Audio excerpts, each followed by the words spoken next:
Ladies and gentlemen, sports fans alike, welcome to another edition of Bill Swirsky's Sports Talk Chicago, one of the couple, two, three best podcasts around. So sit back, grab yourself a cold one and a Polish sausage, park your keister in the French room, and listen to Bill Swirsky's Sports Talk Chicago. In Chicago, you know that all sports rock. The Bears, Hawks, Bulls, Cubs, and Sox. Pick your favorite, you can choose. As long as the Packers lose. For everything you need to know, it's Bill Swirsky's Sports Talk Chicago. Bill Swirsky's Sports Talk Chicago. Hey everybody, welcome to another edition of Bill Swirsky Sports Talk Chicago. This is your hosts, Alex and Sean. On this episode, we are going to be talking about the Bears have a kicker. The Bears have a kicker. The Bears have a kicker. Just in case you didn't hear me the first three times, the Bears have a kicker. But first, I'd like to thank our sponsor, the Rockford Ice Hogs. If you're not familiar with the Rockford Ice Hogs, they're the AHL minor league affiliate of the Chicago Blackhawks. What does that mean for you? You get to see the stars of tomorrow today at family-friendly, affordable prices. The season is right around the corner.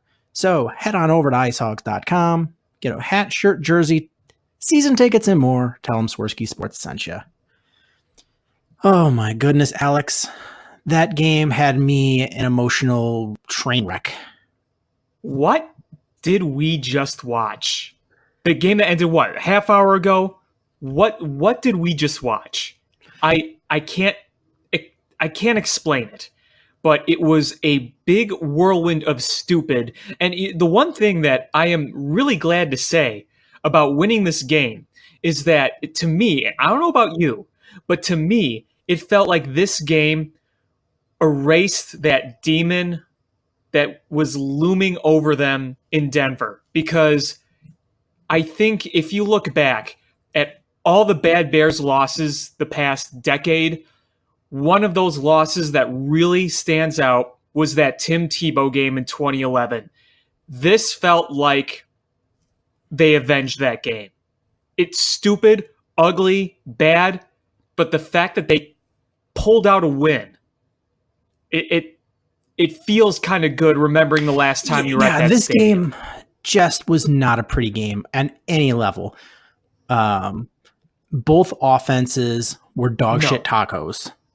The Denver offense probably has a decent number of yards on the stat sheet, but it was all on swings that ended up getting good yardage and some broken plays that were miracles, like the one where Joe Flacco got hit and the ball went straight up and they caught it for a first down. There was just it, but it was not pretty on Denver's side, and the Bears just couldn't pass. So it was absolute debacle. The play calling on offense on both sides, it was boring and uninspired on the Broncos side, and it was frankly pretty bad on the Bears side. And then the officiating was horseshit, which is dog shit but bigger. It was terrible. Yeah, and you know what? The Bears really benefited at the end of the game by a roughing the passer call. And you know what? That was not a roughing the passer, but it's sort of negated because we had another one on the Bears side where they called a roughing the passer that wasn't a roughing the passer. And then we also had the Leonard Floyd that was a personal foul for making a tackle. It was awful. This was the worst officiating I have seen from a non-replacement ref in a long time. Yeah, it was definitely ugly. I wonder if the weed was getting to their heads or whatnot around the stadium. But boy, you've been smoking the tweeds. Secondhand high refs. Well, what are you going to do? You're in Denver. What do you expect? You're up high and you're high, so you can't really win there. But yeah, you had a lot of questionable calls on both sides. The thing about this game for me, I'm going to start. Let's just get with the defense. I mean, the defense was good, but you had the issue that you've had in years past.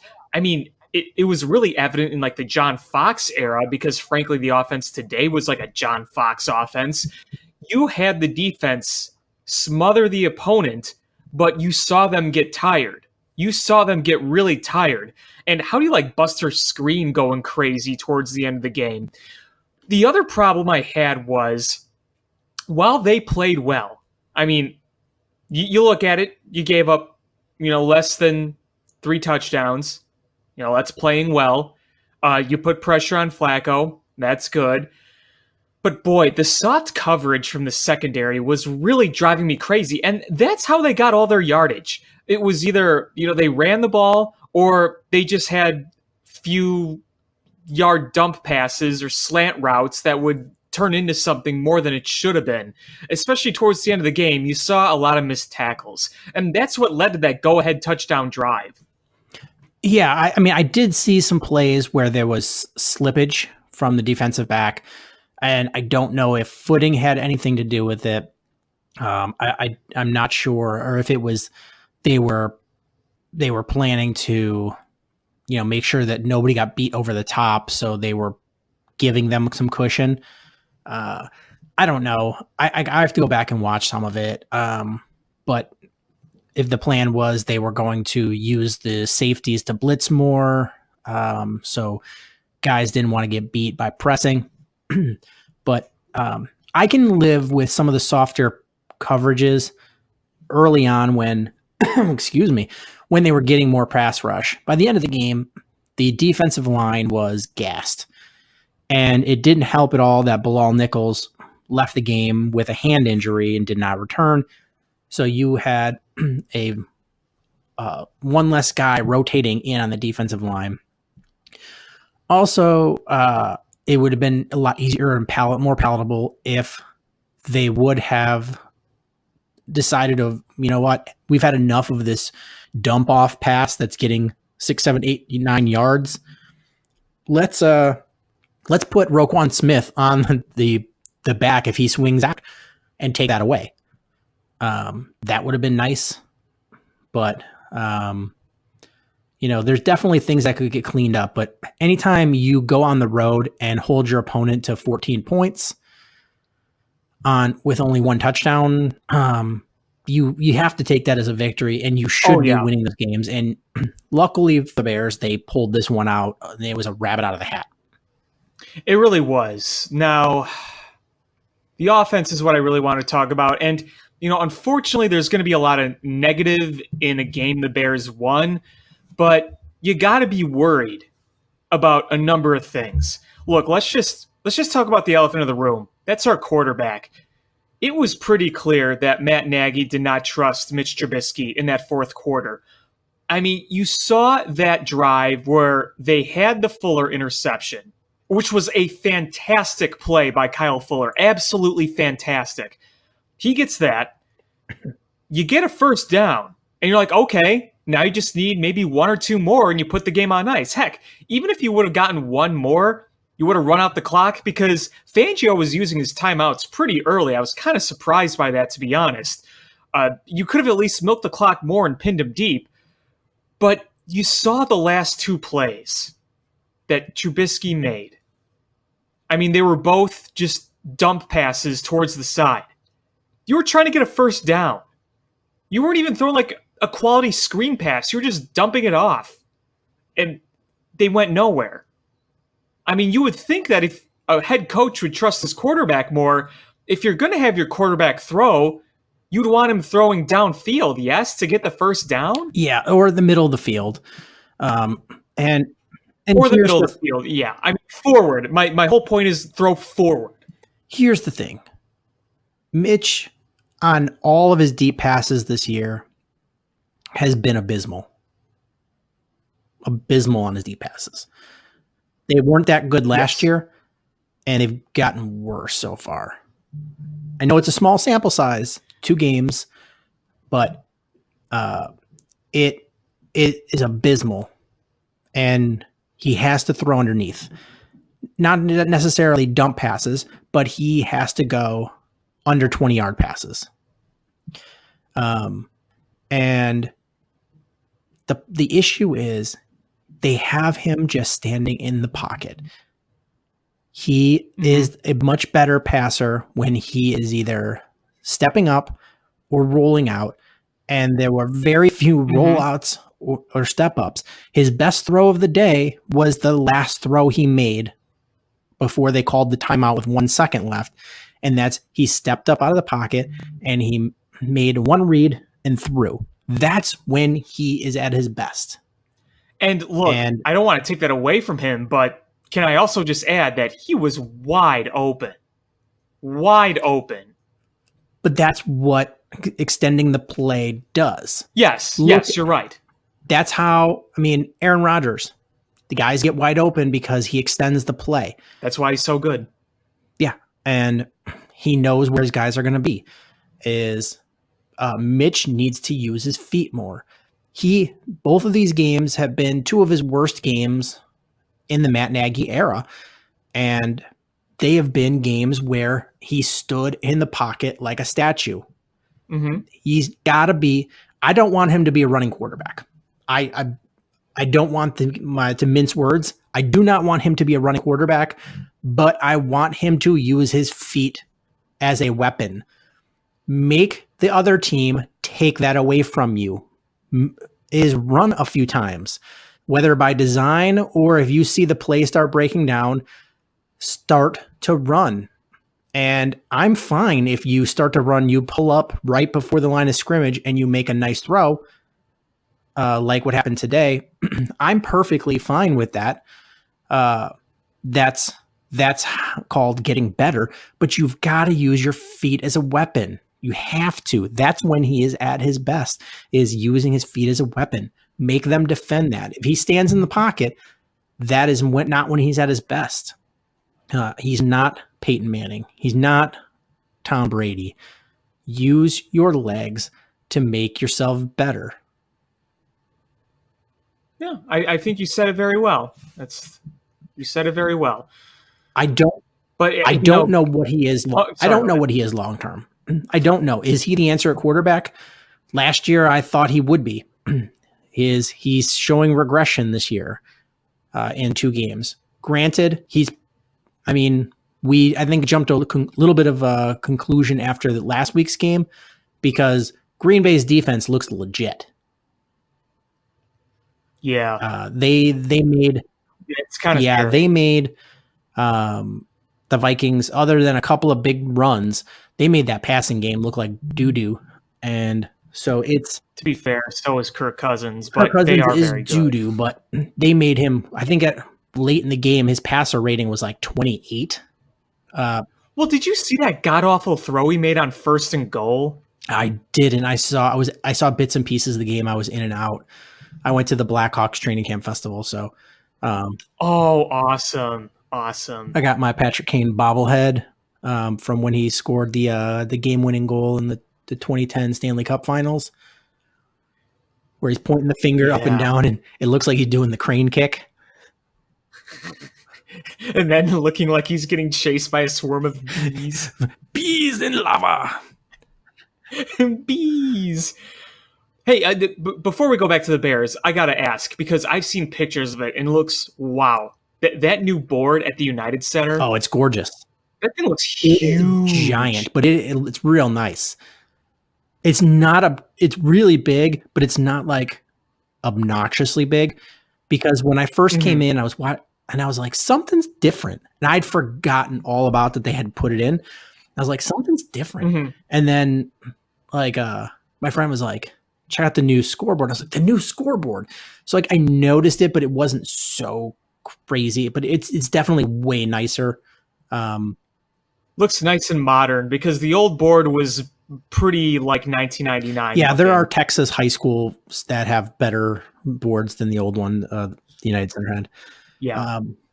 So that was nice. We can recap that the Blackhawks a little bit quickly later, but sure. Yeah, Mitch Trubisky, I don't know what we have, and still Matt Nagy's play calling is not doing him any favors. Get him. I understand Matt Nagy wants to, after last week, establish the run. It was the right thing to do, but the way they started off that game, you are not a power run team. Stop trying to be one. Your offensive line didn't play together all preseason. They didn't look good last week. Give them time before you start pounding it up this middle. Is do some misdirection. Get their guys running.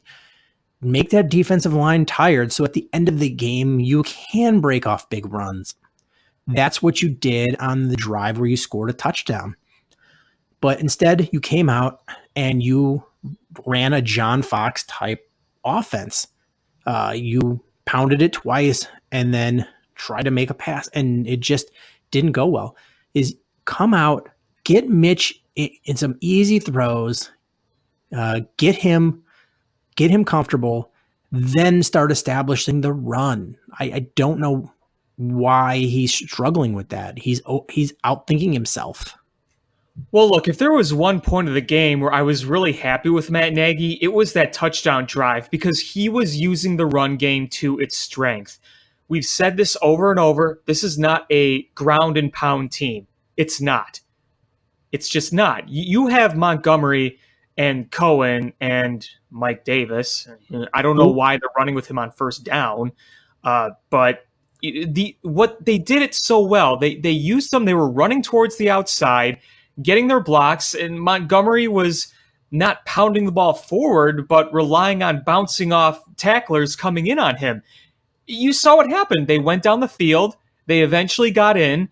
I was getting a little annoyed with the play calling at first and goal. I thought it was just the same thing over and over for the most part, but you saw the way they went downfield and you used the speed of Cordell Patterson correctly, not trying to pound him up the middle. You did exactly what you're supposed to do. I mean, that was the one point in the game where I'm like, okay, Nagy's calling a good game right here. Can we see it continue? Right. So I didn't like the play calling. Mitch's quarterbacking left a lot of things to be desired. He had that wide open pass to Taylor Gabriel and just sailed it over his head. Oh, that was bad. That was bad. That's just bad football. You can't. I mean, that's the difference between a touchdown and a field goal, and in a close game, that makes a big difference. There was the deep pass to a wide open Tariq Cohen, and that granted the defensive back made a great play, but if Mitch puts a little another 2 feet of air on that, that's a touchdown. Yeah, and on deep passes, he's not even close on most of them. He's just airing it out and no touch on it, and it's just sailing 10 feet too far down the field. I don't know what to say. It's hopefully having a win under your belt, you can come out next week and say, all right, we got a win under our belt. We've got that weight off our shoulders. Let's play better football. Mitch needs to be better, not just for himself, but for the Bears organization, because if he sucks, it is really hard to replace a quarterback in the NFL. And it's real tough if he sucks because you wasted it. You can win a Super Bowl with that defense with an okay quarterback, but not sucks. Yeah, he's got to be a lot better. And the crazy part is if you watch the end of that Eagles game, he came out and played really well. It's like, I think he's better when he's just not thinking about it and going out there and there's some urgency. Just go out there. This is what we need to do.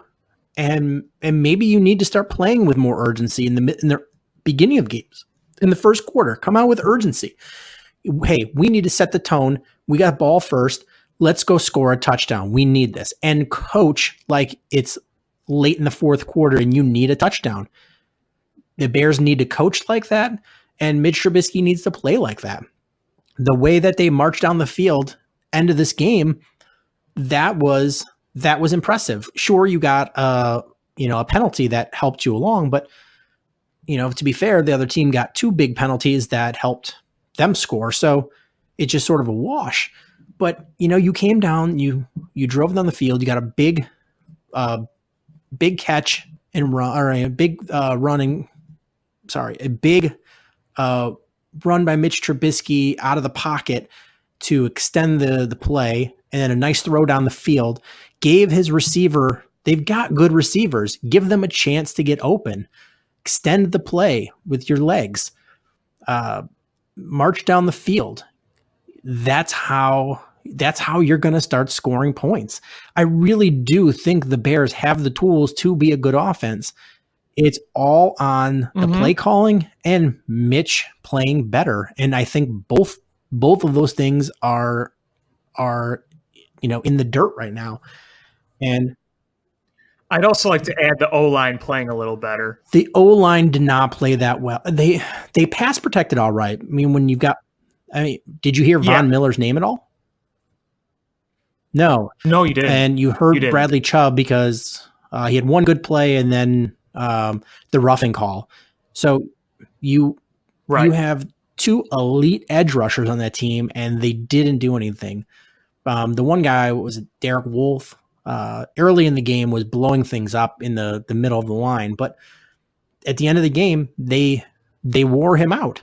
They started using some misdirections to get him moved off the line, to move laterally. They used some stretch plays, and they got him running, and you were more successful. So that's what the Bears need to do. They can't line up with David Montgomery and just pound it up the middle. He's not Todd Gurley. That's not the Bears' identity right now. So you need to, they can run the ball, and I think they also need to pull up a page out of the New England Patriots playbook. Also use the short passing game as part of their running game.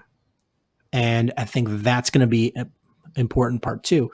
So yeah, the Bears need to clean up that play calling, and then they need Mitch to step up and use his legs to keep plays alive and really work to give the opportunity for those talented wide receivers to get open and make plays. Yeah, absolutely. Absolutely. And just going back to the O-line for a second, I definitely agree it was better than last week, and pass protection was okay. We saw a similar problem last year where it just did not do as well on the ground. We don't see them opening up those holes. Now, again, they're not a ground and pound team, so you're going to have to adjust some things a little bit. I am happy to say that I thought the O-line got better as the game went on. I mean, would you, passing wise at least, would you agree with that? Yeah, the passing wise, definitely, because early in the game, you saw some of the pockets collapse. Yeah. At the end, he had much cleaner pocket. You just want it more consistent. Yeah, and you needed to be able to run the ball, create holes in there, because you've got a running back that has the ability to cut back if you give him an opening, and you just didn't have a lot of openings. One last thing I wanted to say about Mitch Trubisky. If there was a moment that drove me crazy in this game, other than the missed throw to Taylor Gabriel, it might have been the second quarter, but he was scrambling and he tried to float it. I can't remember who it was to, but there were like 3 defenders all around him, and it easily could have been picked. Do you know what I'm talking about? Yeah, that was a bad play, and it was on the screen pass. I don't remember, but it was the screen pass, so it was probably Montgomery or Cohen. Yeah, that was not the right decision. Just throw the ball away, roll out, throw the ball away, and it's you got to be smarter about those plays, and they've got to execute those plays better. Is the other teams are predicting what the Bears are doing because they don't have a vertical game. If they can actually be better with their play calling and utilize some of their weapons better, and then get Mitch rolling out or scrambling a little bit to that's when you're going to see the defensive plays break down and the longer a play goes, the better the odds the offense has of succeeding. And it's really hard to cover an NFL wide receiver for more than a couple of seconds. So if you extend the play, odds are, especially when you've got Taylor Gabriel, Allen Robinson, and whoever else they have in wide receiver, they've got a good wide receiver core, is the odds of one of those guys getting open is pretty darn good. You've got to be able to identify who got open and hit them. And that's part of what makes Aaron Rodgers so good, is when the play breaks down, those wide receivers, they know where to go and he knows where to look for them. And he just throws it there and he doesn't miss his target very infrequently. So he just hits those guys, and then broken plays turn into big gains for the Green Bay Packers. I have another question I wanted to ask you. Is Anthony Miller dead? No, but when your quarterback only throws for 120 yards in a game, what do you expect out of him? Well, he got targeted. How many times He got targeted one time, once. Right. Allen Robinson was targeted 7 times. Broniker was targeted 3. The tight ends were targeted 3, 6, 9 times. 9 times. 9 times by tight ends. So 3 Sheens, 3 Bronikers, 3 Burtons, then 7 for Robinson, 2 for Taylor Gabriel, 5 for Cohen, 3 for Montgomery, and 1 for Miller. So wide receivers got a total of 7, 8, 9, 10 targets. 10 targets for wide receivers, 9 for tight ends, and 5, 8 for running backs. Yeah, one other thing I wanted to mention there was, boy, even though he was back and I was happy, Trey Burton did not have a good game today. He just didn't look healthy. I don't think he's 100% yet. He looked slow. He looked very sluggish. And I think he actually had a decent game from Adam Shaheen. Yeah, you did. He had that one play where he barreled over a guy and was able to get for a first down. I mean, I can't really say statistically if that was it probably wasn't his best game statistically in terms of numbers being put up, but in terms of some of the plays he made, yeah, I got to give it to him. Yeah, no, I thought he had a nice game. Nothing major, nothing groundbreaking, but for a guy that you didn't think you'd be able to count on at all, I thought he came and had a nice game. He made the catches he was supposed to make. He was able to fight for a first down. He didn't really make any huge noticeable mistakes that cost you. It's not that surprising that you had so many targets to tight ends, because you played a lot of 2 tight end sets in that offense. Mm-hmm. Yeah. And I think part of that was for pass protection. And I think part of it was creating some mismatches to, in shorter passes, for Mitch. And it didn't necessarily work for, creating passes for Mitch, but, you did win the game. Yeah. I think my biggest disappointment, though, and it's been for both games so far, where we saw the Bears do their best was the first drive or two to start the game, and that first drive coming out of halftime.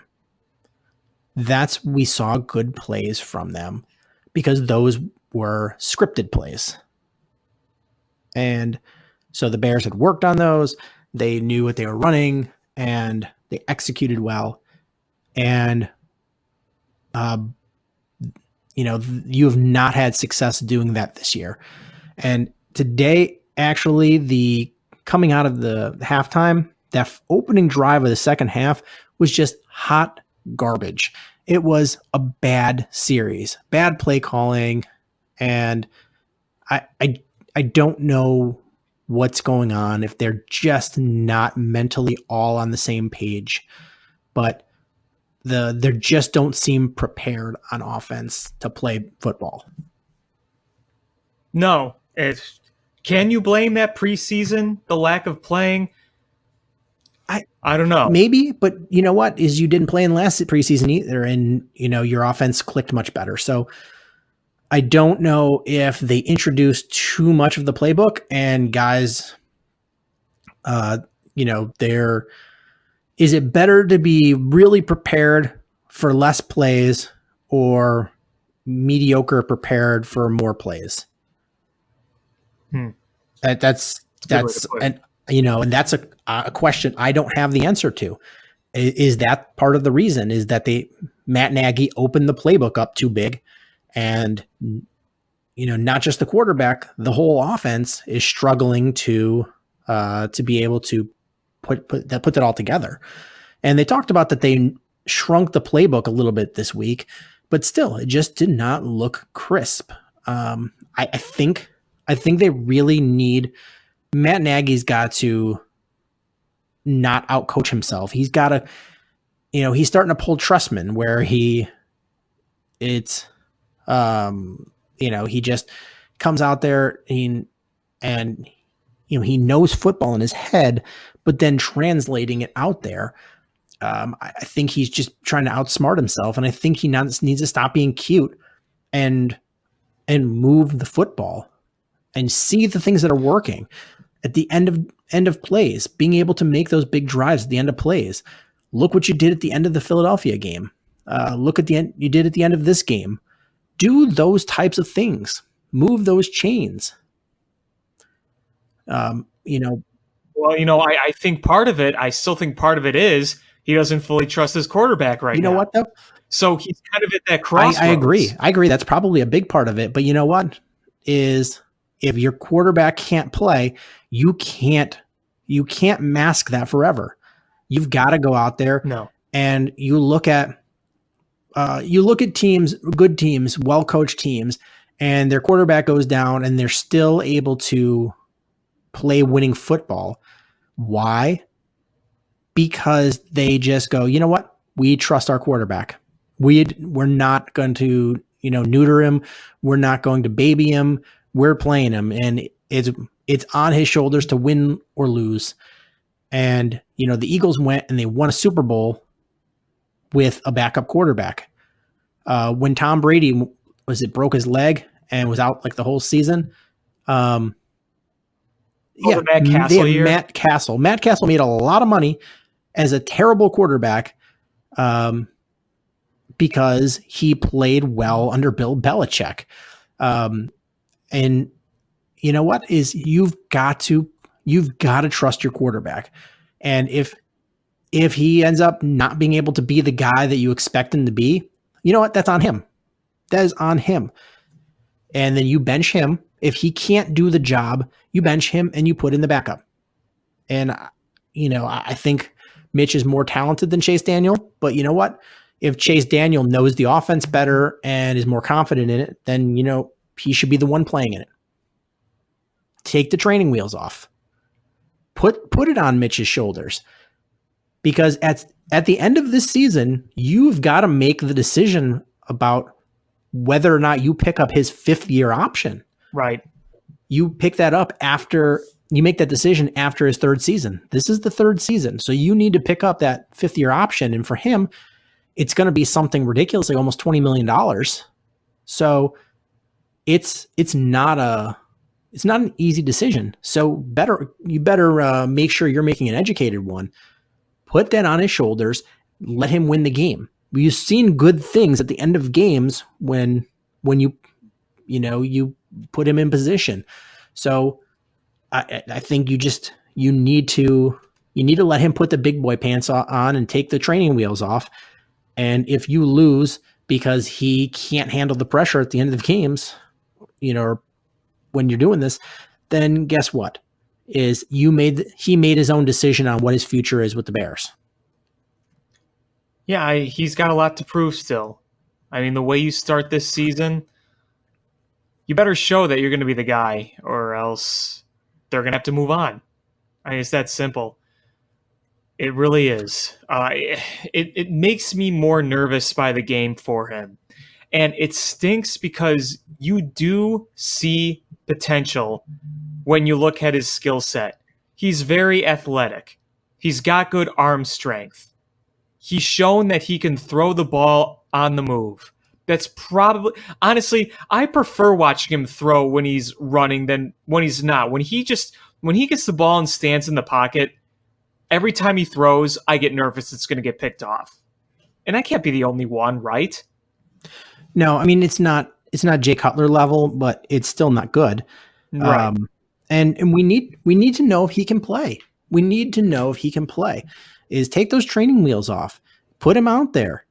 Is put the onus on him. Let him go out there and lead this team, because you know what? If he starts balling out, then you know what? This team is, the sky is the limit for this team if he balls out. Mm-hmm. If he goes out there and he throws for 350 yards and 3 touchdowns and no interceptions, this team is going to roll. Next week, you have a Redskins team that's not very good. Then you have the Vikings. Then you have the Raiders. So 2 of your next 3 games are ones you feel you should win pretty confidently. I mean, you want to go out and beat the Vikings. You kind of have to go out and beat the Vikings. It's going to be a close race in the NFC North. You got to take your division games. But you have an opportunity to kind of let him do more. At least try to let him do more. All I'm going to say about this game against the Redskins coming up, don't coach scared. This is not a game to coach scared in. Let him try to sling. Right. Build the confidence now before you get to the meat of the season when you have the Chargers, Philadelphia, the Rams, the Cowboys, Green Bay, the Chiefs. Let him build some confidence before you get there, because that's going to be really important. Let's talk though. Is we have a kicker. Yes, I really did want to talk about that. We were the laughing stock of the NFL for all of training camp and everything because of the kicker situation after last year and the fact that the debacle that was the kicker competition.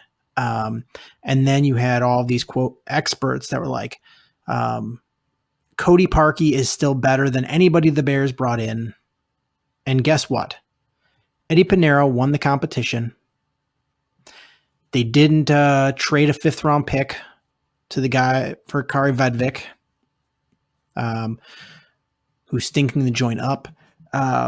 Eddie Pinero won that competition, and he has been good. And today kicked 2 50-plus yard field goals to win this game. That game-winning kick was a thing of beauty. It was going to be good the whole way. It was right on target. It had plenty of distance. The second it was going right for the uprights, I knew it was good. And I can't say for 1 second that I could say the same for when I watched a Cody Parkey kick. It seemed like even the ones that were good would tail off to the left or the right or whatever. That was drilled. And I'll tell you one thing. That kid's got a strong leg. A very strong leg. He's got a strong leg, and he's got a personality on him. Mm-hmm. I like him. And I was a little down on him, and he proved me wrong. And I know it's early on, and, you know, things could go awry, but I don't think so, because that kid has confidence in himself. He's got a strong leg. I think we found our long-term kicker. So since Robbie Gould left Chicago, we've had Connor Barth, we've had Cairo, Mike Nugent, and Cody Parkey. I mean, a few of those guys were not long-term solutions. Like Mike Nugent was literally just a guy to fill in, and, you know, he did okay in meaningless games. I think Cairo played in 1 game and then he got hurt. But you thought Barth and Parkey were going to be your long-term answers, and they weren't. Now, again, it's only 2 games in, but from what we've seen in the preseason, and what we've seen in these first 2 games, you are seeing consistency. Like I said, the leg is strong, and he's hitting these kicks. I mean, you look at all the field goals he's made, not a big sample size, but he's drilling them. And even though it was in a dome in preseason, you saw him nail a 58-yarder. I mean, that right there showed what the raw abilities the kid has. Now, obviously, They said he was kicking 60+ yard field goals in before the game. Yeah. And, you could say, oh, it was in Denver, thin air. It's like, well, you still got to kick and it's still got to be accurate. Do you think Cody Parkey would have made that kick last year? No. They wouldn't have kicked that. They would have gone for it. And you probably don't make it if you do. That's the thing of beauty is you look at it and you go, all right, we can attempt these long kicks now. We can attempt these. Mm-hmm. And that's going to give you a better winning percentage because you're like, okay, if you're going for 45-yard Hail Mary, your odds are probably a lot lower than if you're going for 55-yard field goal, when you've got a strong leg kicker. So it actually opens up the possibilities to do more things and have the opportunity to win games late. It also, your offense does not have to get you at as close. I mean, with Cody Parkey, you were like, we've got to get to the 20-yard line. Yeah. 20-yard line. Because you got to remember, it's about 17 additional yards to where you are? 18.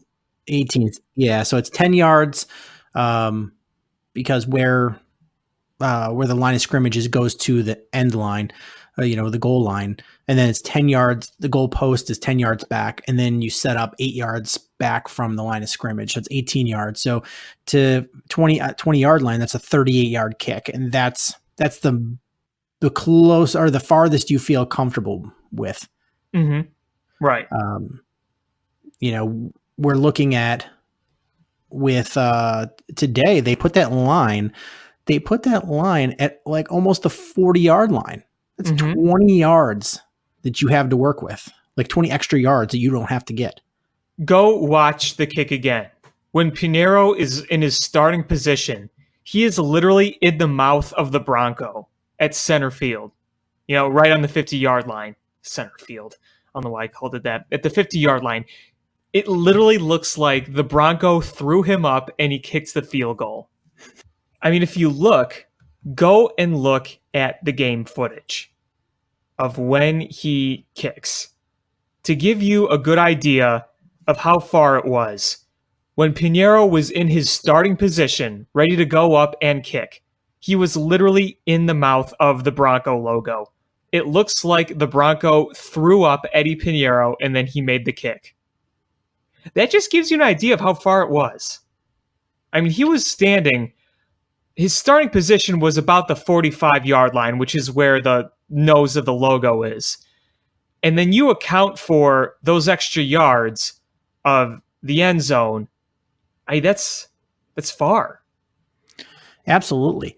And it feels so good to finally have a kicker that can kick a long field goal and just crush the hopes and dreams of the opponent and their fans.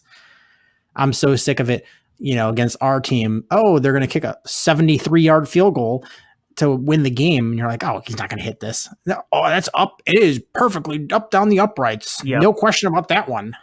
That one had 10 extra yards it could have gone. Yeah. Well, look back since 2015. You had the Robbie Gould miss against the 49ers. Then you had the Connor Barth miss against the Lions, where it wasn't even close, and Tom Brenneman said, holy Moses, when it went like 50 feet wide. Then you had last year's playoff game. And then last year, too, you remember in overtime against the Dolphins, Parkey, it was about the same distance. I think it was a 54-yard field goal attempt in Miami. Roughly. And he wasn't close. So you have seen field goals, or lack thereof, break your heart for a number of years. And now it feels like it's on the other foot again. I mean, shoot. It's going to be hard until they actually do it to beat the Robbie Gould game-winning field goal against the Seahawks in the playoffs. But this comes close to being one of the most feel-good field goals that we've seen, at least in the past decade, because 2006 was a long time ago. Robbie Gould made a few other game-winning kicks, sure, but when Robbie Gould was in his prime, the kicking was never an issue. It was never a problem. The kicking was such a circus last year and in the offseason. You lost a playoff game because a kick hit the uprights and did not go in. So now it feels like a much bigger monkey off the back where, back in Robbie Gould's prime, you just expected him to make it. Yeah, and it's nice because, I'm not going to compare the two because Robbie Gould is an all-time great kicker, and Eddie Pinheiro hasn't even kicked a full season, but Eddie Pinheiro's got a stronger leg. And that's not even questionable. So hopefully he can,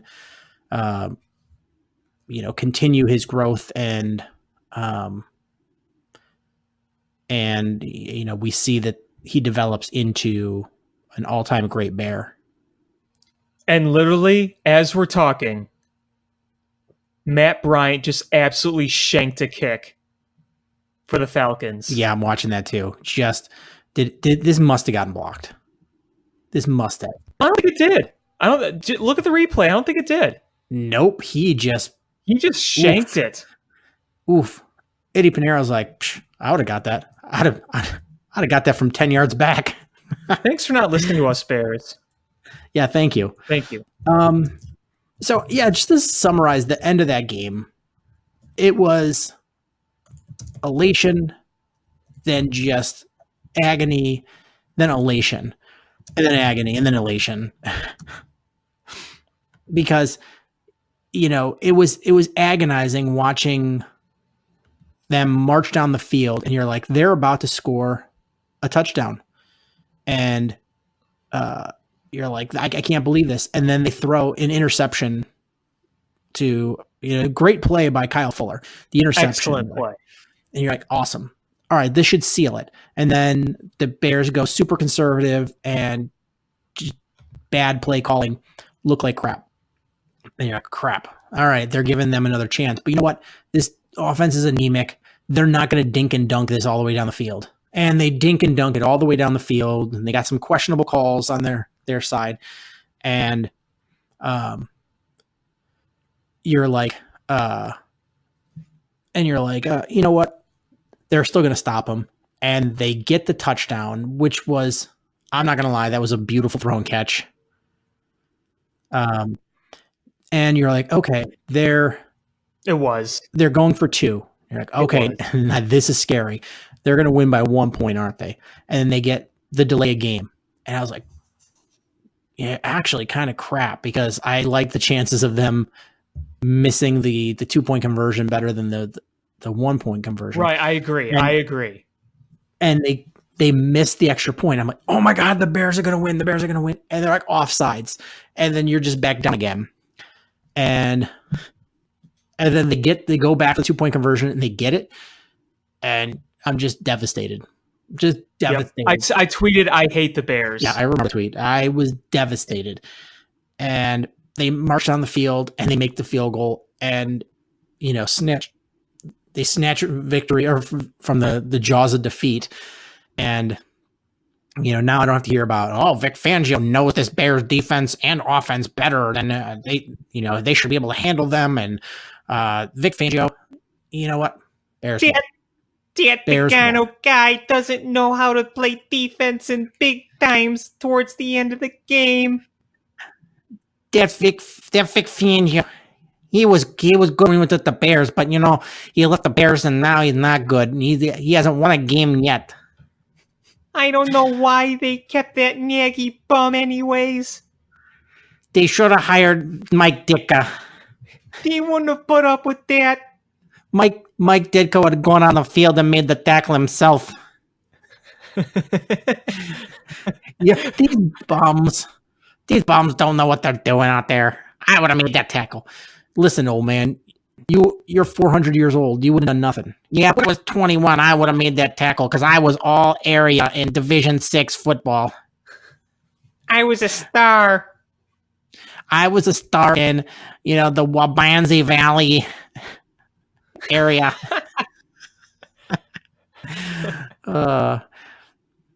And my team afterwards, we would go for Sundays and sausage pizza.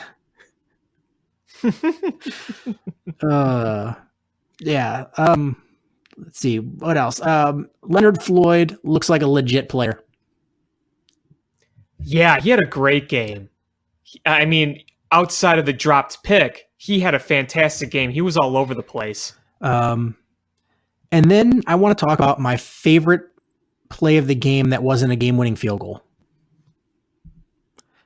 It's when Cordero Patterson ran down and tackled that guy by his helmet. Oh, yeah. He just grabbed that guy by his helmet, and they were like, the announcers were like, that was almost, I don't know. He just grabbed him by the sides of his ear hole of his helmet and threw him down. Cordero Patterson he's a big man. He's huge. And did you see the next gen stat of how fast he was running on that one run play he had? I didn't see the stat. I must have missed it. He was like 24 miles an hour. Jeez. That was my favorite play of the game, was that run he had. I think they said he had the top, his highest peak speed was the highest peak speed anybody has had in the NFL this season so far in a play. Yeah, that's pretty legit. I mean, he was flying down the sides. So that was, but when he went and tackled that guy by his head, I was like, love it. And I'm looking, and I'm like, before I get too excited, I'm looking, where's the flag? Where's there a flag? No flag. All right. And based on some of the calls that the ref made, I'm so surprised that they didn't call that something or other. Oh, I was waiting. I was waiting for the flag. Yeah, I mean, the Eddie Goldman one was ridiculous. All the Leonard Floyd one was ridiculous. The Bradley Chubb one was ridiculous. That one was beneficial to the Bears, but that was ridiculous as well. All three of them. Oh, of course. They were all legit awful. football It was ridiculous. plays.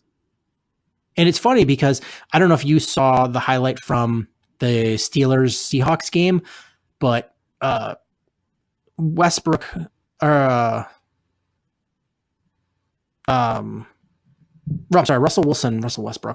Wilson got demolished after a play, and they didn't call anything that one. And I'm like, man, they wouldn't have had enough flags to throw in this game with these officials.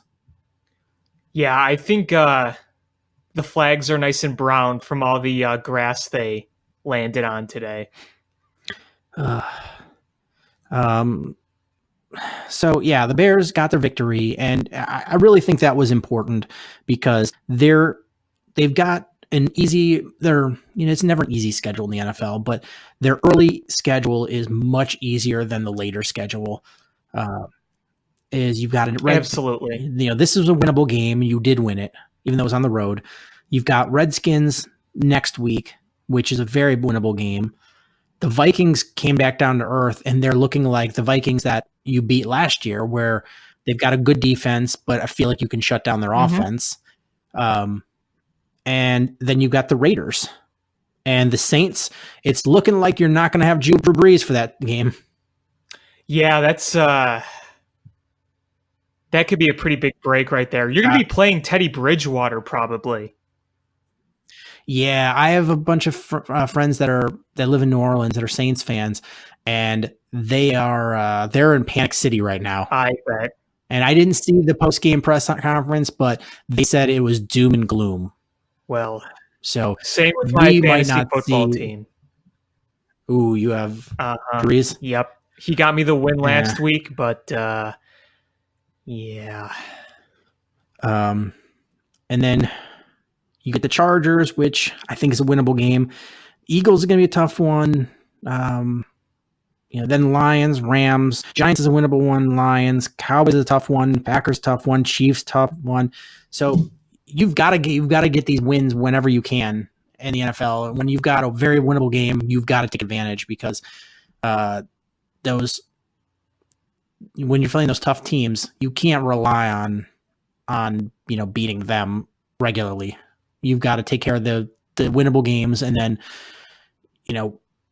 do 50-50 in those heavyweight bouts.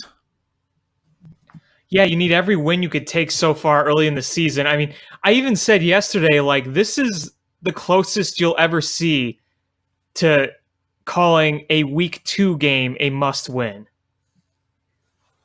Yeah, because you've got the Packers are undefeated. You don't want to fall too far behind them. The Lions won today. So you just can't fall behind multiple teams in your division. And when you've got the hard part of your schedule coming up, you've got to make sure that you're taking care of business. So yeah, it was as close to a must win in week 2 as I've seen in a long time. Yeah, absolutely. And I think a lot of people would agree with that. So, looking forward to next week, I think you should see a better opportunity for the offense to score some points, because that Redskins defense is not nearly as good as this rebuilt Packers defense or the Denver defense with Vic Fangio in Denver. So you should see the offense be able to open up more. Absolutely. And that's why I said earlier in the show, you got to let Mitch try to do more. If you're going to try to build confidence in your quarterback, and you want both your coach and your quarterback to be confident at the same time, you got to let him do more. You just have to. Yeah. You can't win a Super Bowl by coaching scared. You will never win a Super Bowl that way. Nope. You've got to play to win. It's, you look when the Eagles beat the New England Patriots, and their coaching staff, they came out and they were wearing hammer pants so they could fit their balls inside because they were so big, with how many plays that they went for. Yeah, I mean, they were completely prepared. They didn't play scared. I mean, they had the Philly special, for goodness sake. Which I think included pounds and pounds of Crisco to put on the poles in Philadelphia. Grease the poles. Crisco. And one more thing I wanted to talk about is, I don't know if you saw the news during the week, because it was kind of under the radar. James Vaughters was cut by the Bears. He's no longer on the practice squad. Yeah, I did see that. I think that's a bummer. I don't know what they don't like about him. I don't know what they don't like about him. I thought he played really well in the even in the time that he got to play. I thought he did a really good job. But he's a free agent now, so he's not playing football on anybody's team. Yeah, I agree. I thought it was kind of a little surprising myself, but oh well. So should we switch gears real quick and talk Cubs? Yeah. I honestly thought they were dead in the water after that 4-game series against the Padres. Yeah, at least after game 3, when you lost on that awful walk-off walk, and then you get shut out 4-0. Yeah, it was bad. We said you needed to take care of business against these bad teams, and they didn't. They even though it's in San Diego, that's really not a home field advantage. No. There's so many Cubs fans, and a lot of times it's just fans just go to the game because it's beautiful weather and you're seeing baseball. It's not much of a home field advantage. You should take care of business against that team. They're not that good, and you got to, you split a 4-game series. And I know that's kind of usually what happens with 4-game series. You go 2-2, but it's dire. It was dire. You needed to take at least 3 of 4. And with the the Brewers and the Cardinals, they just won't stop winning. And you're like, damn it! Are we going to get caught from behind by the the Brewers again, and then we get a big break. Literally. Yelich breaks his kneecap. And I don't root for injuries, but I'm just glad that it's other teams are getting injury bugs like we are. It's not just us. Well, I'm overall very happy. Speaking of injuries, I'm overall very happy about this weekend. Absolutely crushing the Pirates. But I got to tell you, that Anthony Rizzo injury has me worried as hell because he might be the most important player on your team. And to not have him would be just a blow beyond belief. Did you watch the replay at all? Unfortunately. Of the injury? Unfortunately. It was hard to watch. I don't know how that's not going to be done for the season. I don't know. That looked terrible. Well, we'll find out with the MRI. That's what I'm worried about is soft tissue damage. And I mean, sprains too. Those could be tricky. Even if they're just sprains or you severely rolled ankle, those could be tough. I mean, because they did x-rays, so there's no broken bones. Right. But that didn't look like broken bones. That looked like torn ligaments. Right. And that's what you're going to find out tomorrow. Yeah. Or probably, I don't know if they'll announce it tomorrow, but probably by Tuesday, you'll know. They said Monday morning the MRI is going to happen. Yeah, I just don't know if we'll get the results. Oh, yeah. So, but We'll by see. Tuesday morning, we'll know what's going on. And it did not look pretty. One thing's for sure, he's not going to be playing in the series against the Reds. No, you're not. And, I don't know. Did they announce a time frame for Javi Baez? It's probably not till the playoffs. If they make the playoffs, it's going to be, we'll see at that point. But rest of the regular season, he's not coming back. That's tough news. Craig Kimbrell back on the shelf. Tough news. I wouldn't be surprised, to be honest, if he's done for the year. If they just shut him down. I know if they get in the playoffs, they need all hands on deck. But if he keeps having setbacks like the way he is, and you know how valuable that arm is, I wouldn't be surprised if they just see him get shut down. I wouldn't. I'm not against that. But I'm just worried because this Pirates series was a feel-good series because they just you ain't absolutely mopped the floor with the Pirates. 47 runs, was it? They scored? Something like that. It was a lot of runs, and 16 today, 14 yesterday, and was it 17 or 18 the first one? Something like that. Let's see. It was 16 today, 14 yesterday. So that's 30, and 17 on Friday. So that's 47. 47, yep. That's a lot of runs to score in 3 games. Yeah. And what's really sad is when Rizzo gets hurt, we were saying, oh, look, Bryant looks fully healthy again because he had those knee issues. But he looked really good in this series, and then Bryant goes down. Yeah. Rizzo goes down. But it's nice because you're only 2 games behind the Cardinals now with 7 games left against them. And it was a tough one because the Brewers were facing the Cardinals, and the Brewers are hot on your ass. They're only a game behind you. The Cardinals are 2 games ahead of you. So you're like, who do you root for? It's if the Cardinals win, you gain a game, you gain a cushion on the Brewers, but if the Brewers win, you gain a game on the Cardinals, but you only stay 1 ahead of the Brewers. I don't know what the right answer is. The right answer is you just got to keep winning.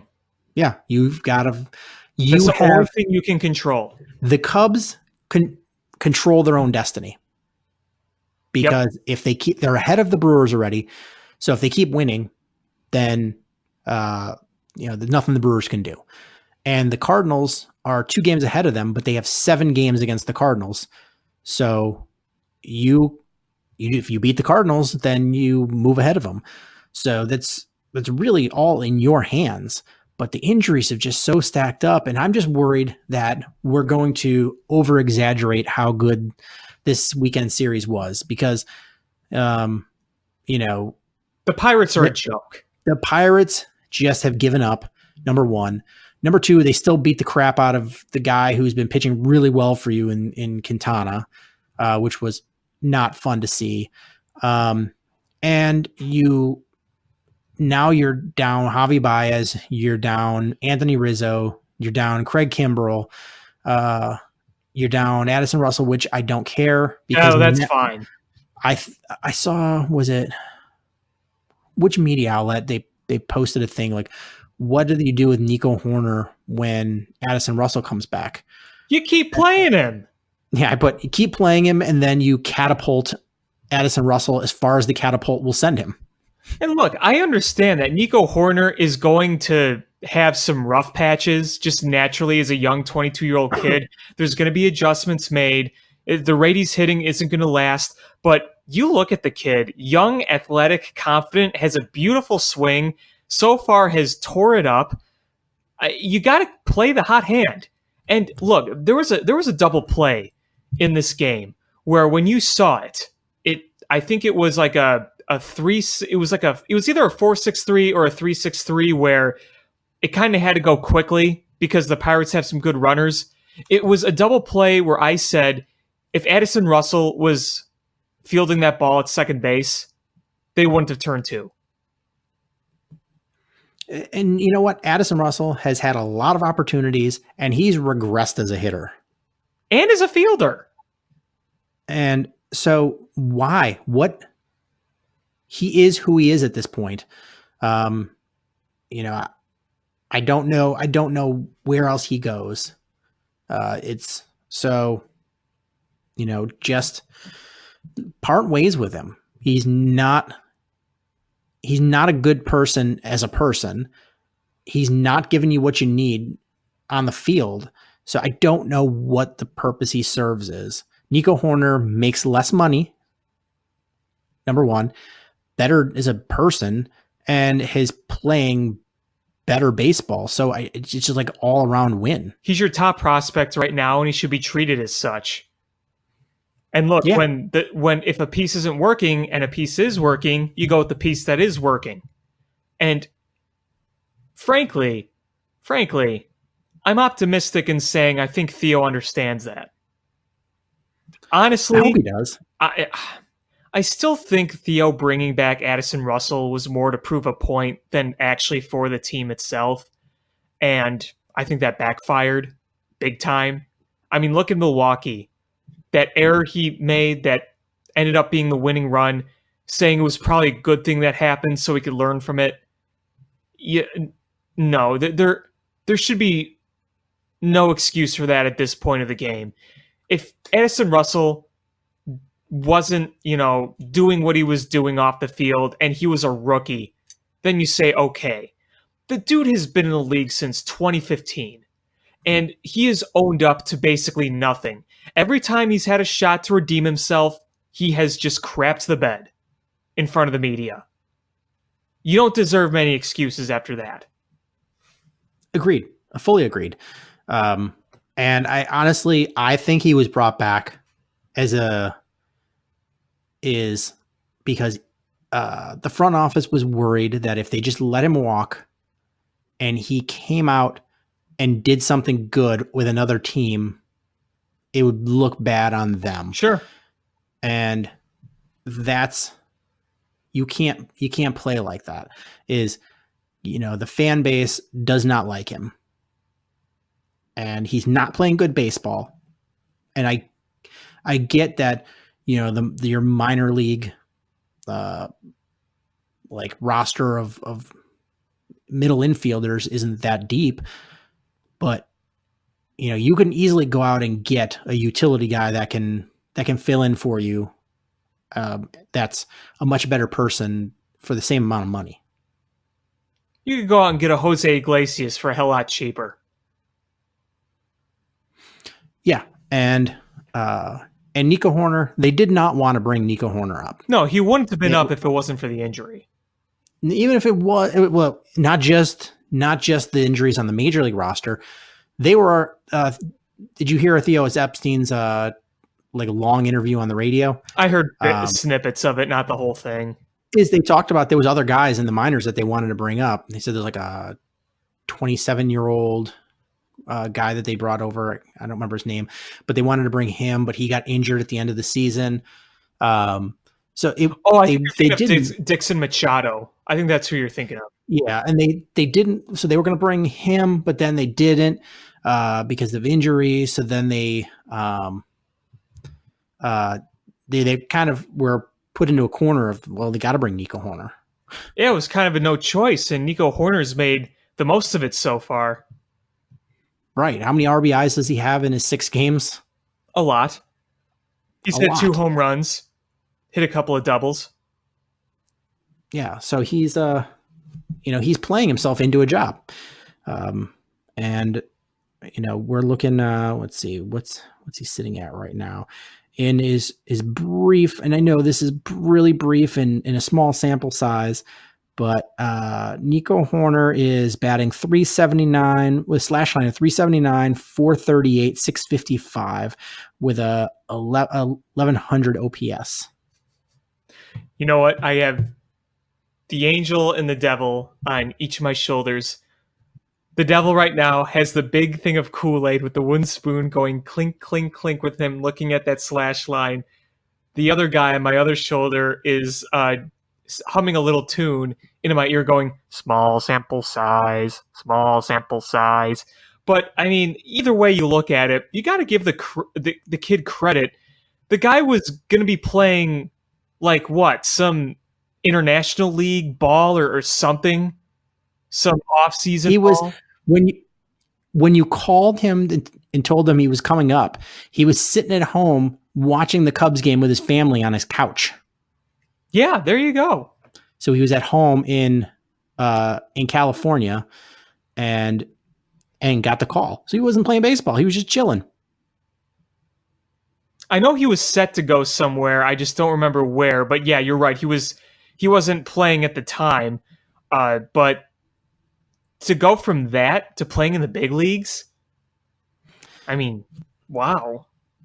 I have a question for you. Mm-hmm. So there's a certain guy that we traded for that has been absolutely instrumental in the Cubs being where they are right now. Mm-hmm. And I think his name rhymes with Nick Bastianos, who's going to be a free agent at the end of the season. And he's expressed how much he loves playing for the Cubs. Mm-hmm. But he also has an agent who doesn't give hometown discounts. And he rhymes with Mott Gloris. Yes. Where does this come to a head?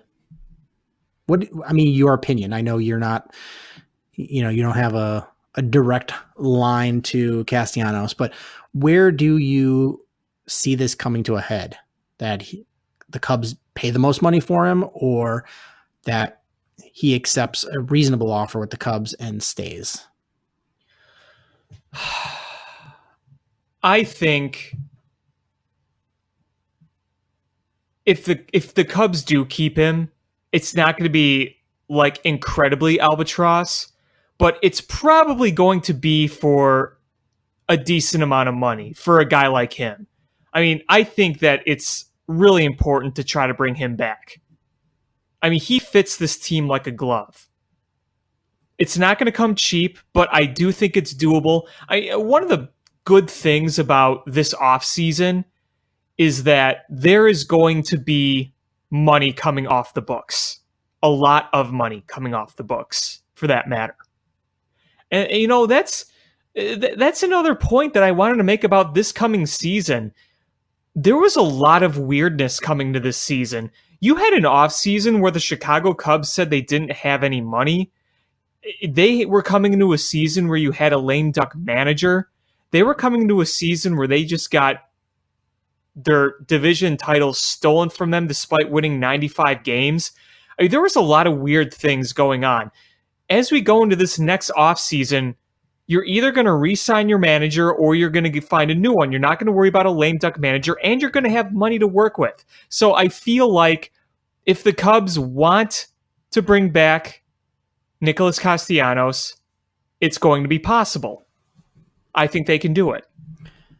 I'm going to throw a number out there, and you tell me if this sounds like a reasonable number for Nicholas Castellanos. Okay. 4-year, $55 million. I think that's probably a very fair offer. I don't think you're going to get him back if it's anything less than 4. I think 55 million is the place to really try to look and start. I mean, if you sign him up for 4 years, it's not like he's old. He's still in his 20s, and if things go bad down the road and Nick Castellanos is still putting up good numbers, you could trade him away for value. Yeah, because you can always, if his defense, his defense has been okay with the Cubs. It hasn't been horrific. It looked horrific in Detroit, but that's because that ballpark is crazy. So he's looked meh, just like a guy. But if it regresses, you could always move him to an American League team where he could play DH. And look, the guy's on pace to hit like 60 doubles this year. I mean, he hit like his 53rd today. He had a couple doubles today. It's unbelievable what this guy's been doing.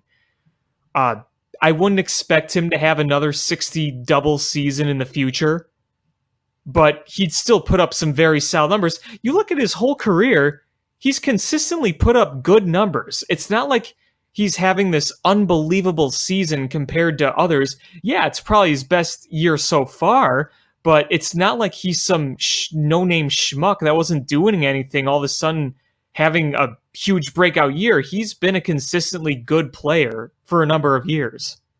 Yeah, I mean, and here's the thing is if you do sign him and you end up deciding whatever you're going to rebuild or you want to go a different direction or you're not happy with whatever, is you can artificially elevate his value by choosing which pitchers that he starts against based on his historic numbers. And you can move him to an American League team and and that could increase his trade value. Right. So I think it's important they do their best to try to bring him back. Agreed. So we've got 3 teams we're left to play against this season, and it's coming down to crunch time. You've got 1 series against the Reds, 1 series against the Pirates, and then 7 against the Cardinals. The one good thing I can say at least is that when we play the Cardinals, the majority of them are going to be at Wrigley Field, 4 at Wrigley, 3 at Busch Stadium. So that's good news. I'm a little worried about this Cincinnati series, though, just apart from the fact that they've been a pain in the ass to us all year. You scored 47 runs against the Pirates. That is not sustainable, and you're going to be going up against Cincinnati's best. That includes Luis Castillo. I think they're facing Sonny Gray again. So you're facing their best guys, and you're not going to keep that offense sustained, especially if you don't have Anthony Rizzo. So I wouldn't be surprised if there's a lot of frustration coming up over these next 3 games. And looking at the wild card standings, so for the division, they're 2 games behind the Cardinals with 13 left.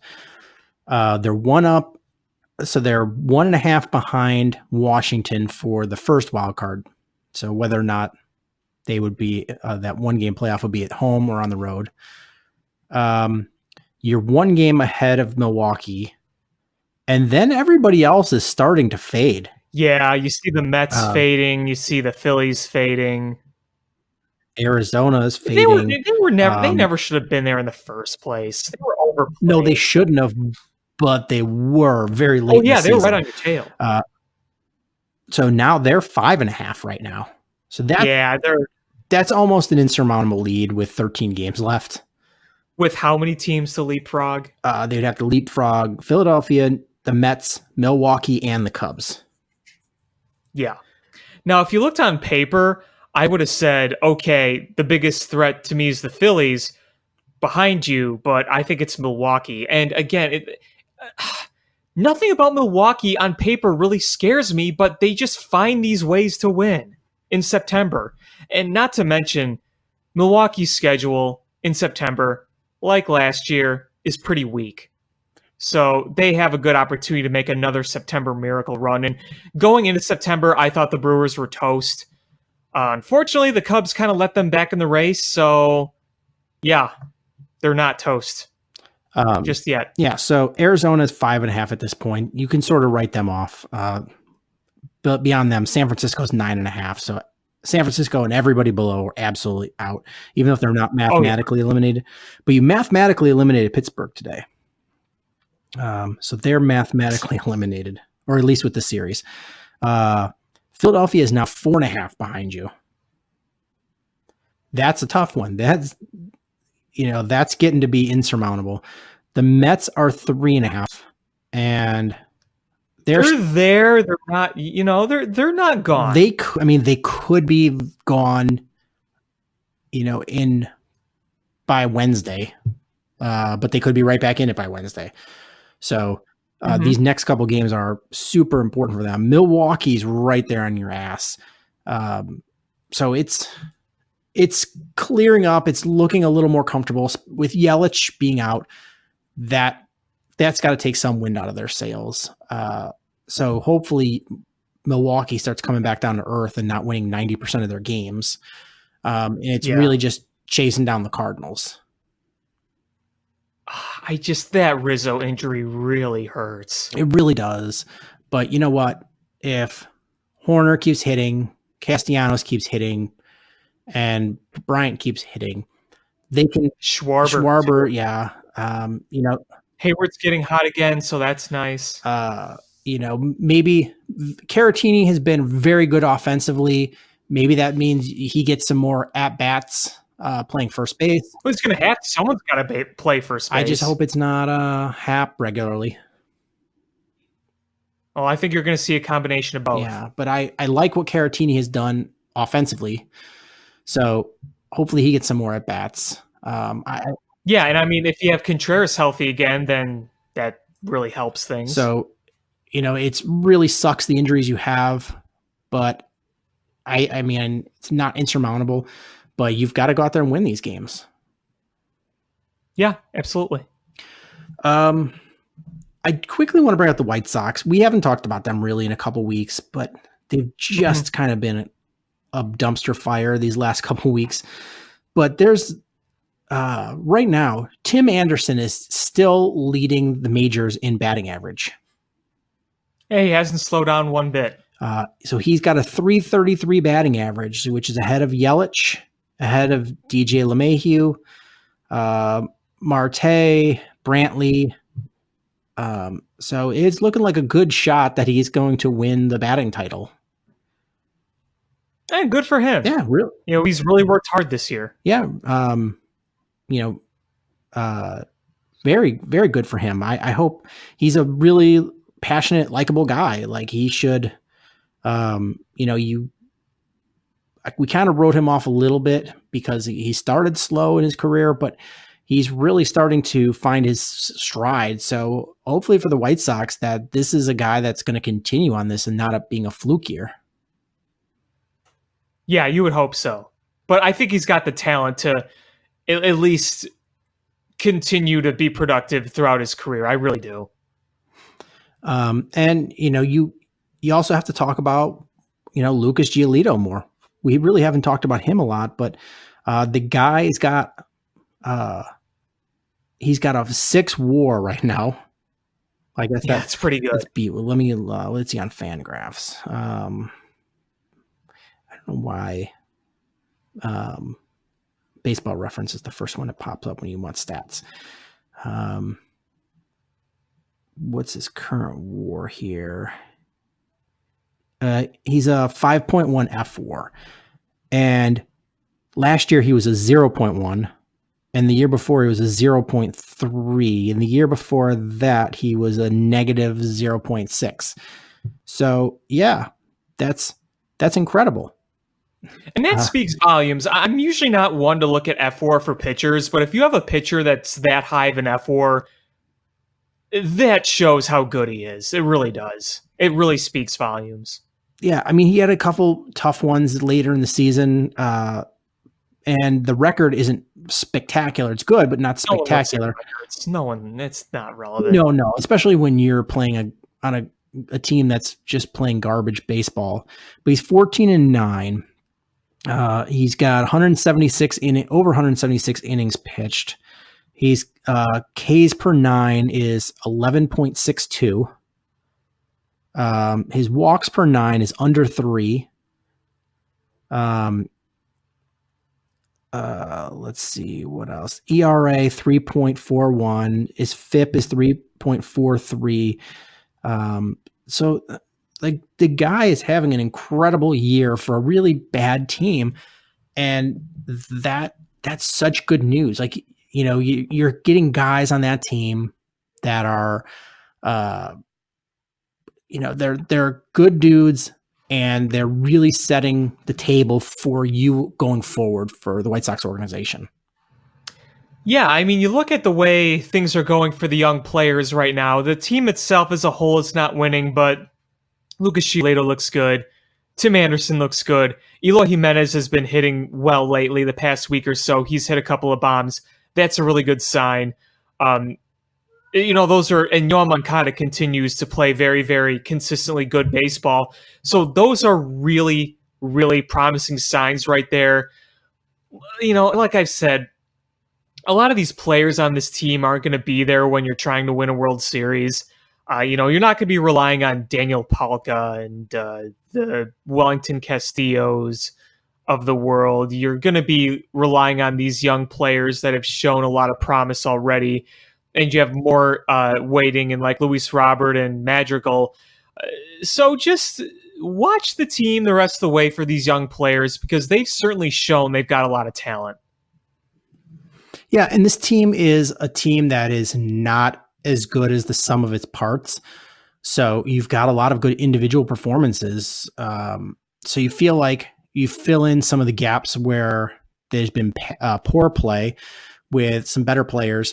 Spend a little money, and you feel like this could be a competitive team next year. I mean, you did have James McCann came back down to earth. I mean, he still had a good season, but like his slash line here with not too many games left is 273, 329, 456 with an OPS of 785. Well, you kind of knew that was going to happen. Yeah, but that's still for a catcher, still pretty decent numbers. Oh yeah, very productive. Very productive. With 16 home runs and 55 RBIs. Like that's, you know, you take that. You look at Jose Abreu, had another really good year. The guy had a slash line at 284, 332, 516 with an 850 OPS. Yeah, very productive. Tim Anderson, 333, 350. The guy just still doesn't walk. He's 333 average with a 354 on base percentage, but 862 OPS. Yoan Moncada, 305, 361, 536 with a 900 OPS. You know, Eloy's numbers aren't eye popping, but you're starting to see him come alive. He's got 27 home runs already. For a kid who's what, 22, 23. Yeah, but it is 250, 254, 305, 485. For a kid that age, yeah, I'm taking that. And then you just got garbage and Wellington Castillo and Adam Engel and who are not going to be there in the long run. No, not at all. And you know, then you have the future of Luis Robert. He might be the best hitter in baseball when it's all said and done. Like, I'm not even kidding. He just the mashed. potential is unreal. He finished 2019 with, because I think the minors are done, right? They are, yeah. So finished the season 332, 379, 639, 34 home runs. Yeah, that's pretty good. That's really good. Yeah, And that was at a combination of every level. He played single, double, and triple A. In 1 year, that's impressive. Yeah, I think he started in. Didn't he play rookie ball too? I think so. So he went to every level and he crushed it at every level. Like there was no drop off. He crushed it at every single level. It's a shame that they didn't have him on the major league roster. And if he does not start opening game on the White Sox roster, White Sox fans should absolutely revolt and storm the front office and just vomit on everybody. Just fingers down the back of your throat and vomit on everything and everybody. Because You'll see a photo of Rick Hahn doing that pouty Rick Hahn face, just covered in puke. Rick Hahn with doing his penguin impersonation with his umbrella, trying to ward off vomit. Old Uncle Jerry's going to be sleeping with his head on his hand, and just the vomit's just going to rain on him as he continues to sleep. He's just going to be like, I didn't know we were having pudding for dinner. Ew. And then you're going to see Kenny Williams trying to drive away in a golf cart. Oh my goodness. It's because it is going to be a travesty if that guy's not on the opening day roster. Oh yeah, absolutely. How do you explain that to everybody? You can't. Hey, the guy that could be the next greatest player in Major League Baseball, we're just going to let him sit down in the minors again. Even though his slash line was ridiculous. Yeah, if it's not injury related, there's no excuse. And I mean, that's got to be so frustrating for him too. Especially when you're watching. I mean, it's one thing if you're like, I can't crack the Dodgers or the Astros lineup because they're so good, and I know I'm going to had some struggles there. But the guy is a 5-tool player. You can't tell me you can't use his defense or his base running abilities, and you can't tell me that he's not better than somebody, that's in your lineup right now. Right.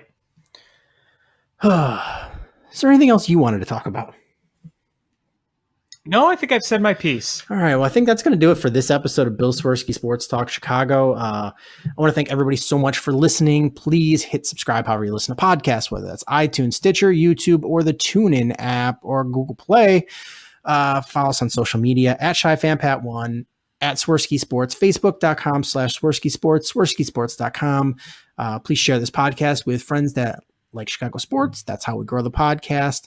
And thank you guys so much for listening. Until next time, bear down. Cubs win! What a lucky break! The good Lord wants the Cubs to win! We thank Ditka and God for all they have provided. Cubs win! Cubs win! Cubs win! Oh, I don't want her. You can have her. She's a Packer fan. She can't fit in my van. And she looks like Remember, New Yorkers, smoking crack is not legal on planes. Bears 31 to -7. The Bears. Oh, when the Bears go bearing down.